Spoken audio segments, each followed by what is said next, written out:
বলছি কাকু নমস্কার। হ্যাঁ, তো বলি এই চাষটা করতে কি কি লাগিয়েছে তোমার? চাষটা করতে লাগিয়েছে জৈব সার, গোবর আর এই সিয়াঁট লাগছে, পানি। আচ্ছা, তো এই যে চাষটা করেছো এটার কি উপকার আছে বা এটা কিভাবে মেহনত করতে হয়েছে বা কি ফ্যাসিলিটি পাচ্ছেন? কোম্পানি থেকে দিয়েছে। তাহলে আর কোম্পানিটার নাম আপনাদের? ওই যে বোর্ডটাই ছিল। আচ্ছা, বোর্ডটাই আছে, দেখবে। তা আপনার পরিচয়টা বলুন একটু। আমার নাম হচ্ছে দিলীপ মন্ডল।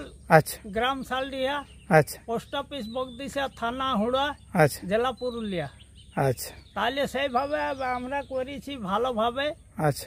জিসে ভালো হয় 5 জন। তো এই যে এই চাষটা করেছেন এটা করতে তো অনেক খরচা আছে আপনার। হ্যাঁ, খরচা তো আছে। তাই খরচাটা আপনার ম্যানেজ হয় হ্যাঁ, বা খরচা সরকার তো- থেকে বহন করে? না, ঘর থেকে ম্যানেজ করেছি। আচ্ছা, ওরা 20টি কেবল দিয়েছে। মানে আপনাকে সরকার কি হেল্প করেছে? 20টি। শুধু বীজটা দিয়েছে? হ্যাঁ আচ্ছা, বাকি যা কিছু করার আপনি করেছেন? হ্যাঁ, আমি এখন নিজে ঘর থেকে। আচ্ছা, না তো আপনারা ফুলটা মানে যত লোক পার হচ্ছে রাস্তার মধ্যে সবাই এই ফুলটার মধ্যেই নজর লাগছে। আপনারা দেখুন ফুলটা যে ফুলটা যা আছে কিভাবে তৈরি করেছেন চাষটা আপনারা দেখতে পারেন। হুড়া থানার অন্তর্গত এই শালডি গ্রামের এই যে কি আপনার নাম? দিলীপ মন্ডল। দিলীপ মন্ডল বাবু চাষ করেছেন। চাষটা খুব দেখার মতন। আপনারা যদি কেউ আবার দেখতে আসেন তো আসতে পারেন। এই চাষটা মানে বিশাল। চাষটাই যা লাভ হবে ওগুলো আমরা জানি নাই, কিন্তু আপনার চাষটা দেখে অনেক লোকেরই আকৃষ্ট আছে। না, আমরা তো ভাবছি যে লসকান হবে না।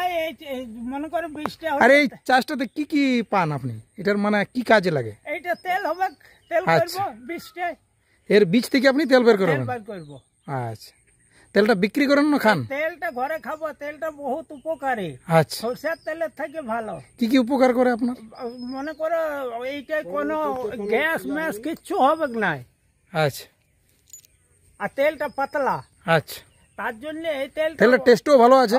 টেস্ট মানে এই ওই যে বাজারে তোমার সানফ্লাওয়ার বলে বিক্রি হয় ওইরকম সেম তেল নাকি? উহার থেকেও টেস্টিং। আচ্ছা বন্ধুগণ, বেশি ভিডিওটা আর বড় করছি নাই। বেশি বড় করলে তো আপনারা দেখবেন নাই, কিন্তু যতটা করলাম একটু দেখলেন। চাষের পরিমাণটা অনেক, মোটামুটি বিঘা 2-3 মনে হচ্ছে করা আছে। অনেক মেহনত করার পরে এই চাষটা করতে পেরেছে। আপনারা দেখার কিন্তু খুব উপযুক্ত। লাভ লসটা বলতে পারছি না, আপনারা দেখুন। আর যদি কেউ এরকম চাষ করতে খুঁজেন তাহলে ইনার সাথে যোগাযোগ করে প্রসেসগুলো কিছু জানিয়ে নেবেন। ঠিক আছে, ধন্যবাদ।